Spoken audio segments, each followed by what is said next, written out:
Hello there, this is Dr. English YouTube channel. This is Dr. Mohafi, a PhD in Applied Linguistics, and today's lesson is about reported speech. I know you might be intimidated or frightened by the concept, or you think that it's too complicated to learn. I'm just going to make it very simple for you. This session, I'm going to deal with very simple examples, and at the end, I'm going to give you some tips, on how to change actually directed speech into indirected speech. What is reported speech? Reported or indirected speech tells us or tells what someone said without quoting them exactly. All right. So sometimes we change actually, the time frame or the place. Or any kind of reference to those words like here, there, we change those things. We are not going to change actually the exact, thing that I mean, the meaning. We are not going to change the meaning of what somebody else said, right? So we are reporting exactly what he said, I mean, in terms of meaning, but the structure, the form is going to change to a limited degree. Let's go through the examples. This way, I'm going to make it more clear for you. For example, I'm hungry, she said, right? So if you want to change it to indirect speech, that would be something like she said she was hungry. Or this one, for example, I can swim, Tom said. Tom said he could swim. All right. Tom said I, but we all know that when we are quoting somebody else, it is not I who said this, right? So it's Tom who said it. So Tom said he could swim. But here she says she was hungry because it was she, like Mary, for example, or Sue said that, right? Another example would be like he said, I will help. He said he would help. Okay, will changes into would. As you can see, there are some changes like this. Let's go through them actually with more particular examples. Here, I divided them into these titles or subtitles. For example, if you're looking at statements, all right? These are normal sentences we are looking at or dealing with. Like, for example, in the direct speech, he said, I like pizza, but if you want to code that person, him, so that would be something like he said he liked pizza. And note, we drop the quotation marks and also the comma, which is used here, right? So he said that or he liked, and like changes into liked. We change the time or the tense of the verb one tense back into the past. All right, that is called time change or backshift or something like that, Well, questions, if you're looking at questions, like the direct question would be something like this. She asked, do you like coffee? Well, the indirect speech would be something like this. She asked if I liked coffee, all right? Do you like? Because he asked me, so I would say I. But we change the timing from the present tense into the past tense. She asked if I liked. When we are dealing with information questions, yes or no questions, not information questions, we use the word or the function term if or whether.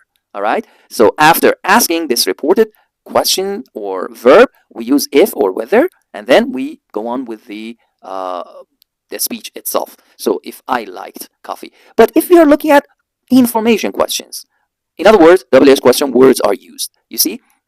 But we don't treat them as questions anymore, as you can see in the example above. Just like this, they asked, where's the station? Well, the indirect speech would be, they asked where the station was. Is changes into was, and there is a displacement or juxtaposition of these two terms. I mean, the modal verb or the auxiliary verb goes to the last position. So that would be where the station is, not where was the station. And we end it with a period, a full stop, not a question mark, as you can see. All right. But the difference with the question above would be that in the indirect speech, we use if, but here we use where. For commands and requests, all right, it would be something like this. She said, close the door, just an imperative or command. The indirect speech or command would be, she told me to close the door. She told me to close. We use infinitive here, right?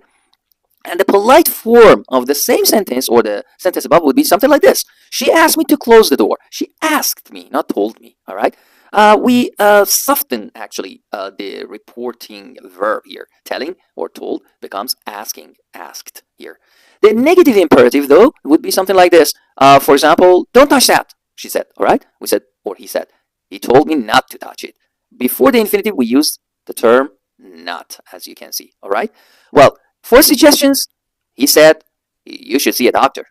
He said I should see a doctor. So no backshifting actually or change of tense for should. As you can see, should cannot be changed one tense back. That is the model. We keep it actually. All right. We don't keep it actually. We cannot change it back into another tense in the back. So these are the tips, and I hope you don't forget them. Start with the meaning if you want to just do the correct let's say change or conversion with or from the directed speech into the indirected speech or reported speech, and then adjust the tense, pronouns, and the time words. So focus on the meaning first. And another tip would be if the original is a universal truth or habit, the present tense may stay the same. So we have to keep actually the tense of the verb, right? Like water, for example, boils at 100 degrees centigrade, okay? Well, that is a fact. We know it. Universally true, as long as we live on the earth, right? So he said water boils. We don't say boiled, all right? We don't change water boiled. Well, we're not going to change the this truth, actually, this universal truth, all right? And this is very important. Backshifting or changing the tense is usually, well,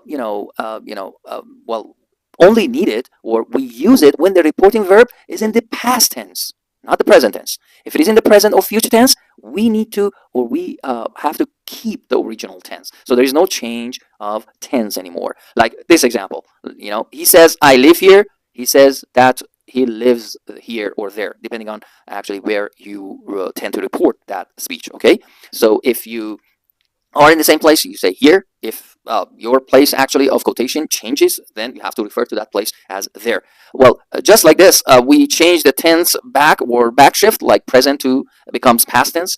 Past tense becomes past perfect tense, so you have to change it actually one tense back into the past, and then present tense becomes past perfect tense. Or the modal verbs, for example, can becomes could, will becomes would, or may might, for example. Am is are, they become was were. All right, or have and has become both of them become had. All right. For the time or place shifts, these are the common ones. Now, for example, if you use the term now, all right, in the direct speech, you have to change it into then because that time, in fact, changed. Well, when you are reporting a speech from someone, you have to change the time words or the place words, the words of place. Like today, for example, becomes that day, or tonight becomes that night. Tomorrow becomes, for example, the next day or the following day. Yesterday becomes the day before or the previous day, for example. Here becomes there. This year, for example, becomes that year. This or these become that and those. Here becomes there and now becomes then. Or ago becomes before. Please don't forget that. Well, in order to master this, you need to study more, read more examples, and practice. Okay, thank you very much for watching this video. And if you have any questions, you know what to do. Leave me your comments in the comments below. And don't forget to like and subscribe.